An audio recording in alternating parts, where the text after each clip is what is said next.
Thank you for sitting with me today. My pleasure. Thank you for inviting me. Fern is petting you. Okay.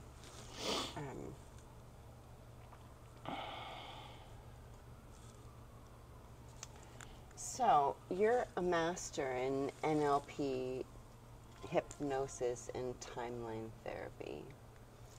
What does that mean for someone who has no idea what any of those are? That's a great question because I really think that the majority of people really don't know what it's all about. But all the realm that I'm dealing with, it belongs to the unconscious mind. So I've been in this realm for over 2 decades, specializing in working with the unconscious mind in order to create shift and change in people's life, whether it's for personal growth, whether it's for healing, whether it's for cleaning negative emotions, limiting belief, whether it's to learn better communication and persuasion skills for work, for sales. So NLP, a lot of people these days know what NLP is. AI is also based on NLP. NLP is basically, in the word it refers to as science of excellence. And the reason why we refer to that as science of excellence, because it's all about modeling something that is successful and then copy and paste within you. And this is an amazing concept because what I learned from dealing with it for so many years is that the range of the mindset of people, it's anywhere between it's too hard, I cannot do it, to where NLP is, if he can do it, I can do it better, And my job is to bring people from here or from the middle all the way to here. If he can do it, I can do it better. And it's a matter of attitude. Before all the techniques that we learn and all of that, it's a matter of attitude that people really want to learn and to grow and to let go of negative emotion and everything else that holds them back. Hypnosis, a lot of people know what hypnosis is, but there's a lot of misconceptions about hypnosis. Before you go on to hypnosis, I don't want to interrupt you, but I want to stay on that NLP just for a second because I grew up isolated and I didn't have role models in my life. And as you're describing it, I'm hearing it like I know the difference in my personal growth where it would have been had I had someone to model, to see what you're supposed to do in certain situations. So NLP sounds like it would be the kind of thing where if you don't know what to do, it will help you figure out how to find something to model. Is that like... That's a very, very interesting question. Thank you for that. Even if we don't have a role model as we grow up, when we become adults, we're now facing a decision. It's not an easy decision. And the decision is, am I a victim of my circumstances, or can I really create my new reality and my life the way I want it? Yeah. And a lot of people that doesn't have a role model, from childhood, will have naturally harder time, to find a role model and really do something like that. To even know that a role model might exist. Exactly. Those are, you bring me to 4 stages of learning, The first stage is, I don't know something exists even, That's the first stage. Yeah. And then the second stage is, all of a sudden I become aware of it. Because I saw it somewhere, because I heard about it somewhere, because whatever reason, I became aware that something exists. I didn't know about it before. Yeah. Then the third step is actually learning and practicing the skills, whatever the skills are, whether it's basketball, whether it's sports, whether it's NLP. Boundaries, it's true. Boundaries is a skill that many people are lacking with, and I strongly believe that having strong boundaries is very important to our stability in life. And to continue this idea about role model, so as adult we can choose even someone that is not related to us. I can look, for example, if I decide that someone that is famous, he's going to be my role model because he's doing right, you know, whether financially or family wise or career or, you know, whatever I want to learn and model, then I have to learn this person. I have to learn how we think, what he does, and so forth. And once I will start to adopt it, you know, I will start to see better results in my life. Now, growth is a constant process. That's the if he can do it, I can do it. Exactly. So essentially, NLP helps you get to a place where go to Los Angeles.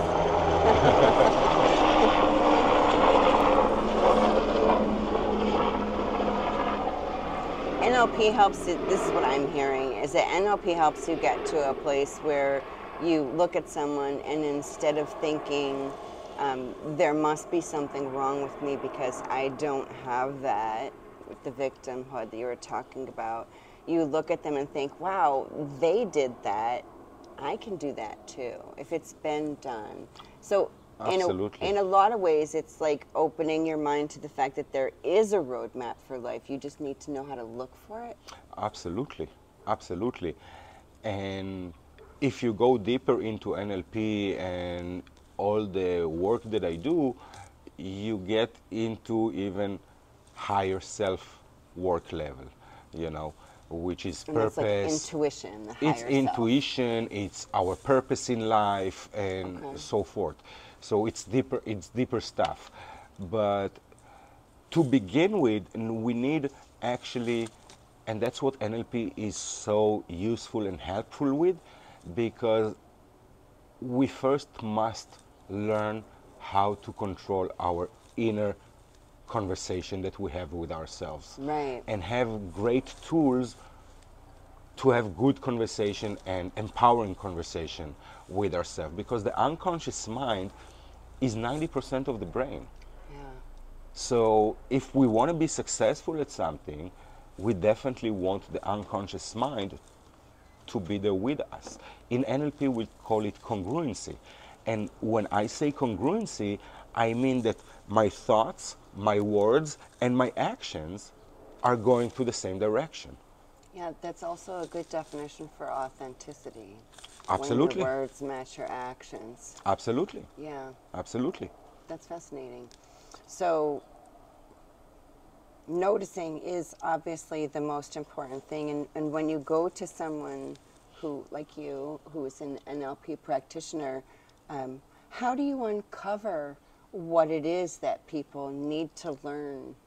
Like, how do you guide them? So that's a what's beautiful missing in their question. life? That's a beautiful question, because a lot of people try to heal themselves, but because we're talking about patterns that are in the unconscious mind, they are Like so they don't even know they're repressed, they doing don't them. even know that the pattern exists. Yeah. So NLP is only one tool that I use in order to uncover how people create the problem in their mind. So I have like 40 some questions that I ask, you know, in the first 2 meetings. So by the time I finish with those questions, both me and my client knows him better than he knew him before. Right. And Because not you're really just digging in. right, I'm really digging in, and not just that I'm digging in, I'm also writing everything that they say in their words. Because that's the way it comes through. Exactly, because that's how I Programming. uncover the programming in their mind. I'll give you an example. If someone say, I want to do something, or I wish I had something, or somebody else says, I must have that, I will do whatever it takes to get it. Do you see the difference in the difference. attitude? Yeah, big difference. Exactly. And this is what I'm referring to when I'm talking about the internal conversation that we have with ourselves. Yeah. And a lot of people self-sabotage and don't even realize they're doing it. in their own mind. They're not on their own side. And more than that, a lot of people don't even realize that they self-sabotage themselves because they keep saying, I'm trying, I'm trying, I'm trying. But let's face it, there's no such a thing as trying. It's either we do or we don't. I heard that in a video, and as I'm sure a lot of people do, I felt defensive about it. Okay. So I'd love for you to tell me why I feel defensive, because to me, trying means I'm committing to putting in the effort to attempt to make it happen, but I'm still afraid that my effort might not succeed. So being a literal person, trying means I'm doing. So tell me how to wrap my head around that. And that's an amazing question. Thank you to help me clarify it and simplify it for the people. A lot of people, when they say they're trying, they actually mean they are doing and not succeeding. Oh, yeah, that's true, yes. That's not trying. That's doing. Okay. Because we learn by not succeeding. We're learning by failing. Okay. So we keep learning. But when people say, I will try to go to the gym. I think this is where people get hung up. Like, let's say we're going to play softball. Mm-hmm. I'm going to try to hit the ball, right? The ball is going to be coming to me, and I'm going to try and hit it. I might not hit it, but I'm going to try. And I think that's where people get stuck. I agree, because it was indoctrinated to us, you know, that we need to try harder and try harder. But, you know, in hypnosis, it's actually a trap when I say to people, the more you try, the harder it becomes. You know, it's an hypnotic language that prevents people from doing and help them to give themselves excuses why they are not doing. Let's give an example. Let's give an example. Exactly. You know, like even in, I'm thinking about it now as we're talking, like even in game shows and stuff, you get 3 tries. Right, like getting a try to do something is almost like reward. Exactly, right? Which is exactly the opposite, which is because why it's so an hard illusion. To wrap our head around it. Exactly, because it's an illusion. So, if I tell you, you tell me, let's go for a coffee this afternoon at 5 o'clock. Let's meet at Starbucks, and I will tell you, okay, I'll try to be there. Yeah. I'm going to assume you might not show up. Exactly. Yeah. Because it's either you're going to be there or you're not going to be there. There's nothing in the middle. And if my intention is not to be there for sure, then I will call it trying. Okay. But if my intention, like you said with the ball, my intention is to hit the ball. Right. I go, I do all the movement, I focus, I do everything that I learned that I need to do, and still I didn't hit the ball. Right. That's perfectly fine. It's like I tell to my son, it's okay to make mistakes. It's not okay not to do anything. Right. You know? And how can somebody tell me, I try to touch this flower? How can you try to touch it? It's either you touch it or you don't. Okay, so now we understand that saying anything for I'll try is essentially just not good for in terms of the way that we process things. It's like telling myself, I'm like, not playing 100%. I'm playing 25%. I'll try. I'm playing 25%. Okay, so if I have to attempt something and I'm planning on giving it my best, my inclination would be to say, okay, I'll try. So what should I say instead to myself? And I am doing. I'm hitting the ball. I'm going to the gym. I'm working out now. I'm doing. Okay. So if it's a project in front of me, and because that's a little bit more like, I think the way people actually go through their lives in terms of a way that you can help them change a behavior. So I have a form to fill out. And in my brain, I would say, I'm going to try and fill this out. So I should just say instead, I'm going to fill this out. No, I'm filling it out. Okay. In this world, there is a concept of time, which is a big illusion. Right. There's no such a thing as time. Right. Everything that happened to us and life is happening in the now. Okay. There is no concept of tomorrow or yesterday. We cannot do Okay, anything so I'm yesterday. We filling it out. cannot do anything tomorrow. Because when we're going to do it, it's going to be now.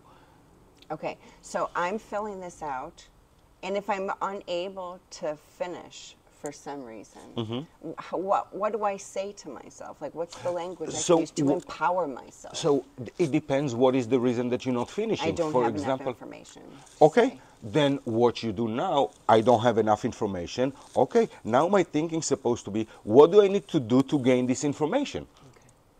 So just go on. Again, Okay. it's doing. What do I need to do to gain this information? So let's say that I need to do a research online. Let's say that I need to call someone to get his, I don't know, information from him. I'm doing that. And if I'm not doing that, I will make it on a list, on a to-do list. Right. And on the to-do list, we don't say why it's called the to-do list, because it's only going to be done when we're going to do it. Right. Yes. To do. Yes. Okay. It doesn't called to try list.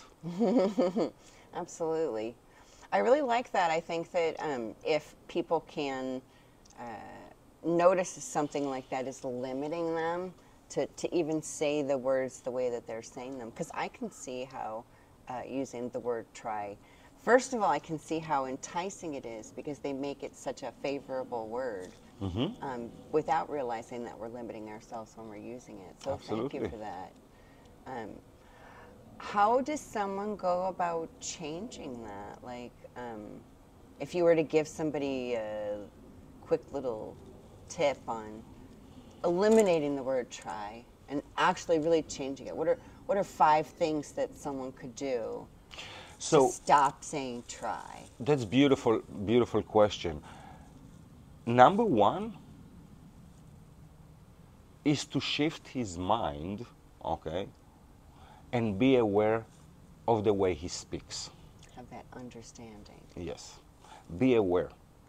And something that really helps us to be aware, so that's the second tip, is when we write down our thoughts. Okay, yeah. That really helps us to focus on what needs to be done and not on what's hold us back. Also, it's very, very important to set our intentions, because when we talk to someone or to ourselves, okay, we don't know the words that will come out of our mouth. We only know the topic we are going to talk about. So unless we're reading from a page, we don't really know the exact word that will come out of our mouth. Right. So what determines those words? What determines the way that I will talk? It's my intentions. Yeah. And also my emotions. But first of all, my intentions. That's great. And if I set, when I set my intention, you see the difference between if and when? Yeah, you see, like that's exactly what I said. Like we try, That's I'm another sorry, I thing said try. You know, to you do. catch yourself at the moment and shift it. That's how you start to work constantly on shifting the way we think, because the brain is just like any other muscle. Yeah. We have to keep training. As a neurodivergent person, I would find it really helpful to have a list of, like, I guess you would call them what, stop words and then go words. Is that something that you would help a client put together? Absolutely. Absolutely. And more than that, with timeline therapy, which is my favorite of all the 3 of NLP and hypnosis, with timeline therapy, which is the science of how we store memories, emotion, information in our unconscious mind, and how we can access this information and how we can change this information, because in the end of the day, we live the story that we tell ourselves. Yeah. So if we can change the story that we tell ourselves, by definition, we will experience different life. Yeah, I'd love to get into the timeline therapy, because it was very, to me, when when I first heard about it, and it wasn't until I actually did it with you, where you helped me go back in my own timeline, that I was able to really even understand what it meant. So because I'm pretty good at figuring things out, I'd like to really take that down to a level that anyone watching this can understand. So in my experience with you, you had me get into a relaxed state, and you literally took me back in time in my mind to an incident in the past. I call it events. An event in the past. And you helped me through the process, which was relatively quick. It was a lot faster than I expected it to be. And now I understand why you called it magic. And this is exactly the magic about it. You know, within 10 to 15 hours usually, I finish cleaning all negative emotion for a person. Doesn't matter how deep the emotion were. Yeah, we're going to get into the clearing negative emotions, because that sounds like a special kind of woo-woo voodoo. And I understand it and I love it. So we have, so while I was there and you took me back to the past events, it was almost like being able to have a conversation with my inner child sitting next to me and someone like looking out for both of us. True. And I think that that's something very unique in personal development in terms of the way I've ever seen personal growth done, where you can feel safe and like I didn't even have to tell you what was going on in my event. It all happened inside of me, which is another reason why I really feel it's super magical, because it did, like, you guided me, but I did it all myself. True.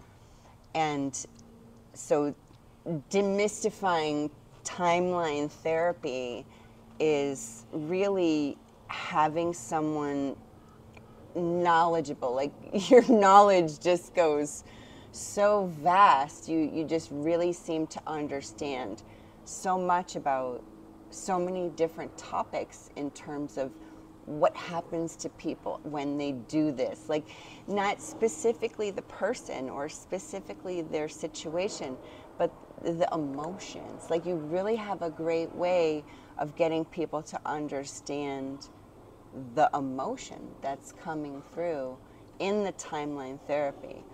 So let's talk about that.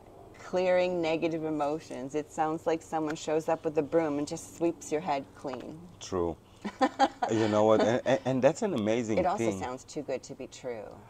I know, because it was indoctrinated to us that psychology and mental health and mental strength and mindset and all of that, if I had a trauma, it will take me years to overcome the trauma. Yes. But in my work, you know, we believe that if the brain did the way from here to here in a split of a second, it can do the way back in the same split of a second. So it's research about how we store memories, how we store emotions. And the conclusion was that there's two different ways, okay? There's many things about the unconscious mind and a lot of prime concerns to the unconscious mind. One of them, he is the domain of the emotions, and he is the domain of the memories, and he remembers in two different ways. So he remembers on a temporal way, means what happened before, what happened after, right. Okay? So we can arrange it in our mind. Another way that the unconscious mind store memories, it's in regard to emotions. So all the memories that has to do with a specific emotion, for example, happiness or sadness or anger or whatever, they linked together, you know, like beads. Oh. Okay? Okay. And what happens if I cut the first bead? Bloop, everything else falls. Yeah. That's exactly the same idea. When we disconnect and we work on the elements from the very first memory, from the very first event that we experienced a negative emotion, then we can really clear it. Now, here's the thing. We don't come with a broom and clear it. And we cannot just take it away. Right. So, because we cannot leave void in the memory and in the unconscious mind. Right. So the right way to do it is to replace the emotion with learnings. Yes. What I should have learned, what could I learn, what my unconscious mind wants me to learn from this event, the learning which will allow you to let go of this emotion easily and effortlessly. And it's pretty amazing, you know, this week I had a client and we're cleaning anger. By the way, when I clean negative emotion, there's 5 negative emotions that I clear with everyone, and there's more if I find, because usually once we clear those 5, the rest just melt away. Like beads. Anyway, right, the beads. So the 5 that we clean is anger and sadness, hurt, fear, and guilt. So those are really, really strong emotions that can run our life, you know, and not in the way that we want. Yes. And the biggest mistake that people are doing when they try to clean negative emotion, number one, they try to do it logically, Yes. which is impossible because it's an emotional thing. And number two, they think that they really clean it by repressing the memories. Yes. I think that's something that puts like defenses up for people when they even hear the phrase clearing negative emotions. Right, because they just want to put a cap on it, you know, and forget about it and that's it. Yes. But that's not clearing. This is actually like putting a cap, you know, on gas and heat it, you know, Yes. until it blows. Yes. And by the way, most of us experience that in what we call midlife crisis. Because all the repressed memories from childhood and repressed emotion and stuff like that, they come up for resolution. Yes. That definitely was my experience, in not specifically midlife, but until I sat down with you and went through that process, and it really was like cutting a bead, because as soon as I had that first realization, it made all the other things make sense. And having that ability to look at something without the emotion is really, I think, a critical piece of it. Because Absolutely. especially when people are trying to change themselves to go through personal growth, they're usually emotional about that alone. Exactly. Right? Like feeling disappointed in themselves or less than because they haven't accomplished what it is yet. Which, by the way, you use the word try again. You know, I hear things differently than most people because I deal with that on a daily basis. However, the thing is... I didn't even realize I did it. The thing is that negative emotions are really important for And us. they serve a purpose, yes. They serve a purpose. They are here to protect us. Right. However, the thing is that once we experience a negative emotion or trauma or something like that, our unconscious mind forms rules. Yes. And then it becomes rules for our lives. Right. Now, if I had a trauma at the age 5 or age 15 or age 20, does the rules that my unconscious mind formed at the age of 5, are they still helping me at the Right. age of 45 or 50 Yeah. or 35? Exactly. Most likely no. Now, negative emotion, even when we clear, and this is a concern of people, they ask me that a lot, so if we clear anger, I will never be angry again. No, you will. If somebody will make you mad, you will be angry. Negative emotions are important to our survival. They are like, imagine that you're driving a car. It is a different kind of angry, though, I can say. Absolutely, For sure. because you don't carry all the baggage. Yes. Because you don't carry all the baggage. So it's a Yes. totally different type of anger, you know. I mean, And I think you're I less shared with likely you. to get angry too after, because I think that we drag our past along with us, and something that made me angry before you and I did the process of clearing anger, it wouldn't make me angry, Right. because I didn't have all that extra anger I was dragging along with me. Absolutely, and if you remember when we do But the I just still get cleaning, mad.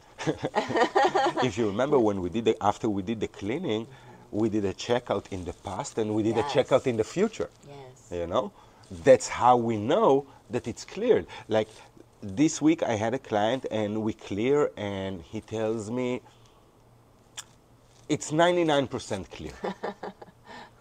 I said, so it's not clear, you know. Right. 'Cause you'll A take woman it with cannot you, be right? half pregnant, you know. It's either she is or she's not.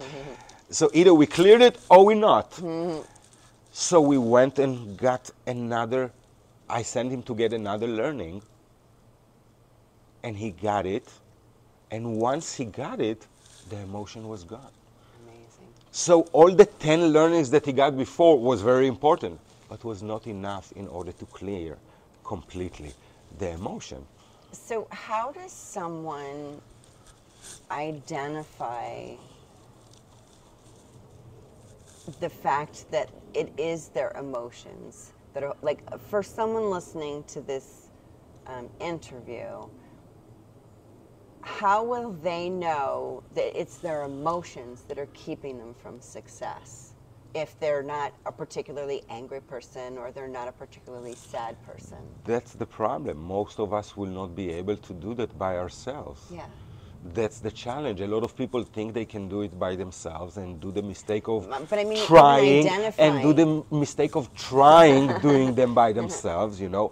And what happens How can when they we see keep it? trying, I just want to finish this idea. When we keep trying and not succeeding, Yeah. okay, it actually enlarge and empower the self-sabotage that we have inside, that Yes. maybe I'm not worth it, maybe I'm not good enough, maybe I don't deserve it. And those are the limiting beliefs, by the way, that doing the most harm for people, you know. So that's a great way to find out if you're a candidate for NLP and timeline therapy, is if you're someone who says to themselves, maybe it's just, I'm just not good enough, and that's why I haven't succeeded in life. Those are great candidates. However, I think that everyone on the planet is a good candidate to do this reprogram your mind to success. I can't I have a disagree with client. that. I have a client. You know, he's very successful. He has 2 good businesses. You know, and he works with me on regular basis because he says, I know everything you teach, you know, and I do it. I just need you to keep me on the edge and at the top all the time, because As a success coach. as a success coach, you Yes. know, to keep me on the edge all the time so I will not fall, because success and growth is a continuous thing. It's not, I got there and that's it, now I can sit and rest and do nothing. Right. You know, it's a continuous thing. And success we get by doing small steps continuously Right. and But consistently. we have to know what those steps are. Absolutely. That's the reason why in the Reprogram Your Mind to Success, we also set SMART goals for the future and create an action plan, you know. That reminds me, I had a question for you. I come to you as a client and I say, my goal is to make more money. How do you then turn that into a SMART goal? So first of all, when I teach SMART goals, which are the elements that has to be in a goal, simple and specific, that's the S. M is measurable. A lot of people refer to that as achievable. I refer to that as stated as now, like what I said before, doing. You know, if you want to be a king, start verbing. What is verbing? Any verb with ing means you are doing it right now. Okay. Then you become a king of your word, you know, the master of your seat. Nice. Okay? And I forgot what I started to say. You were going through this SMART. Oh, the SMART goal. So the Yeah. I refer to that as now. Yes. The R is realistic, so that's why I don't need the achievable, because if it's not realistic, then obviously it's not achievable. And the T is timed, because a goal without a deadline, it's just a wish or a dream. It's not really a goal. You know, Right. nobody will file taxes if there will be no deadline on April 15. Right. You know, we do things because we must do them. Yes. That's most people, Right. you know. Some people must do what they want to do. That's how they talk to themselves. But most people just must do everything, you know. And that's why they have a constant internal fight, because people don't like to be told what to do.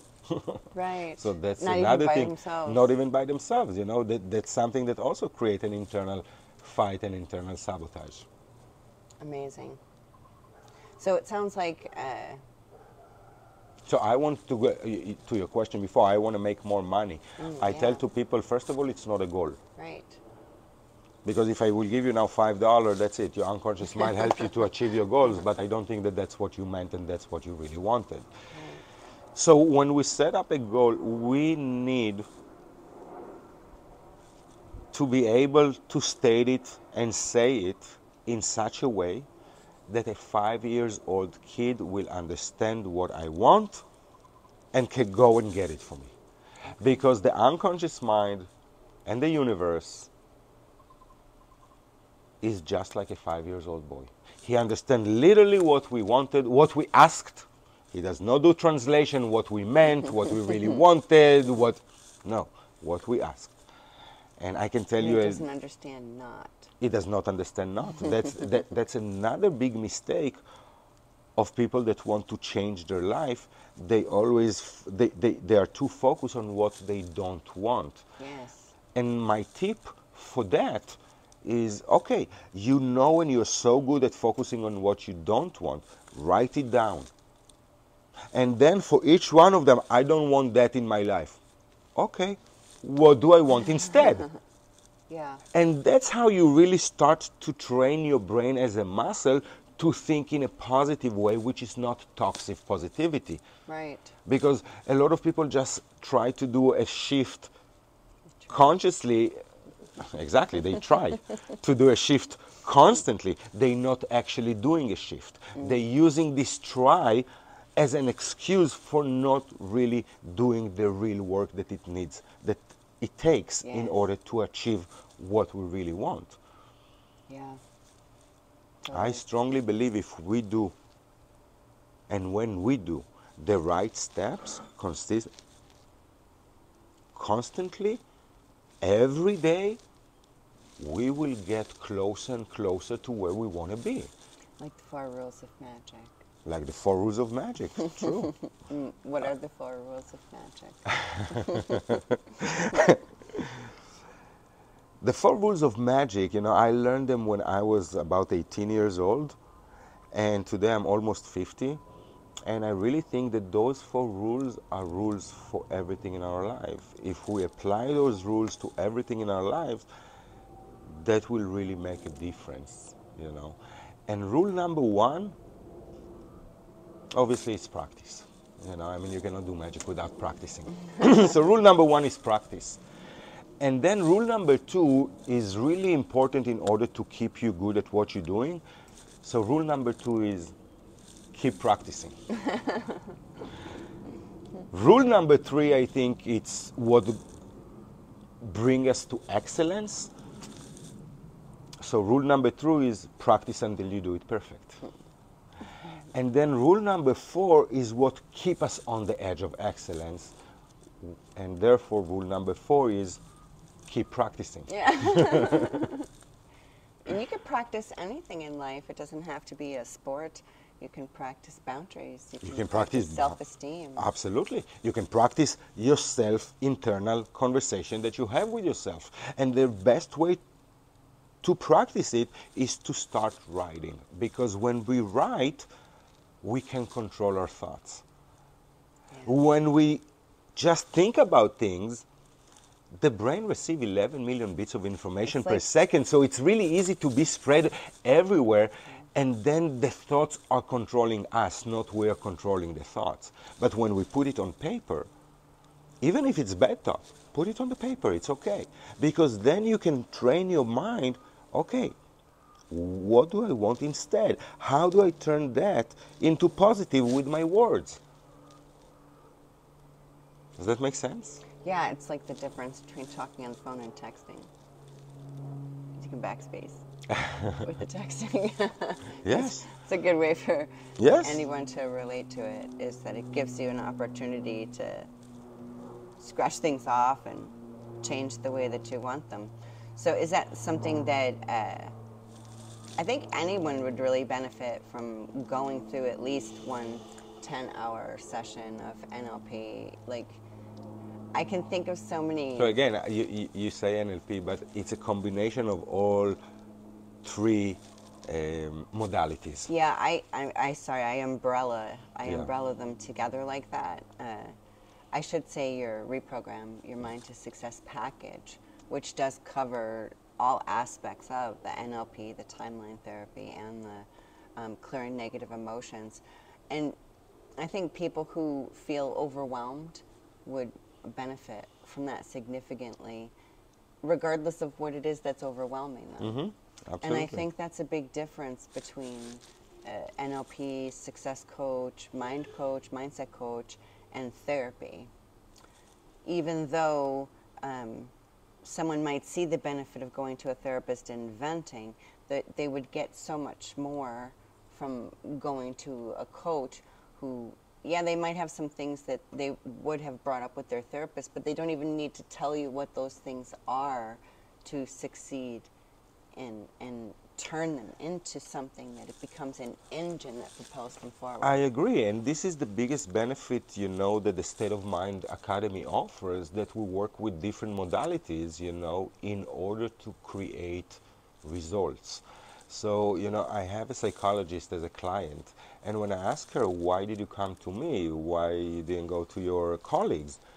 She told me something that really took me by surprise. She said, because you bring results. Yeah. I said, and what your colleague does? They just let you vent without being criticized. Right. I think it was the very first time that I really understood what psychologists are doing, because it's really hard to see people that go to psychologists for years, paying lots of money, Yeah. and instead of solving their problem, they just reliving the issue over and over and over and over again.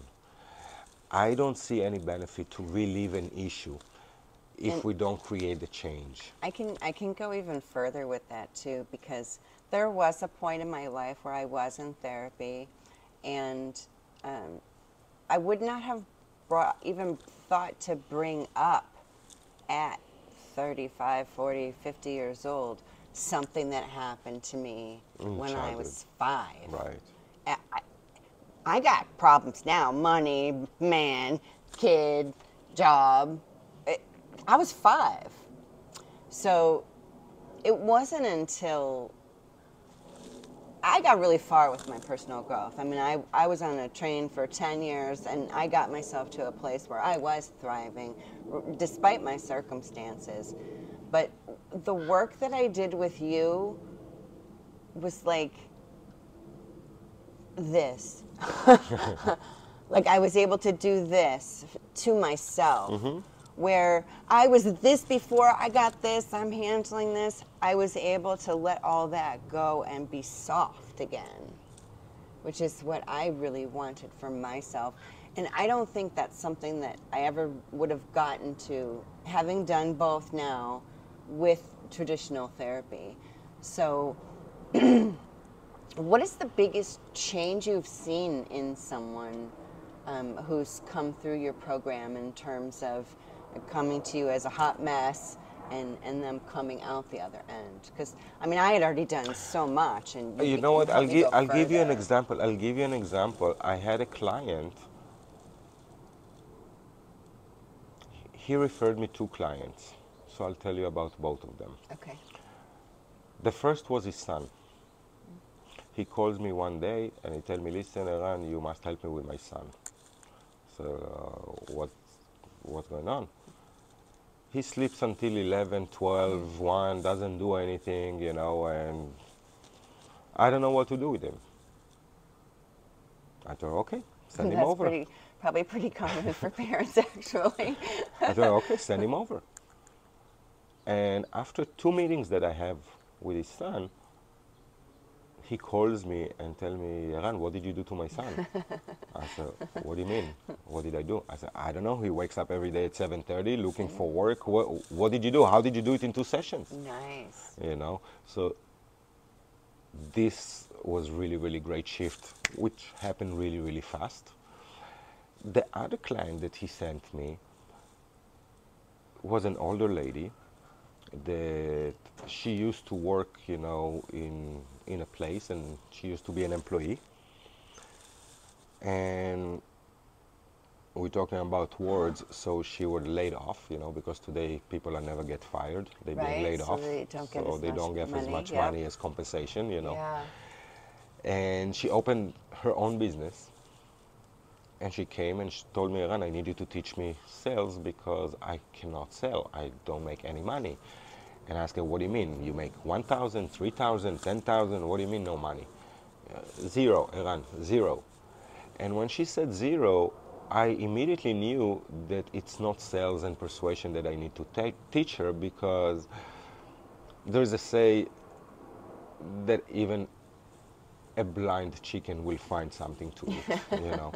So zero is something much more deeper, and I told her we have to find out why your unconscious mind does not want money.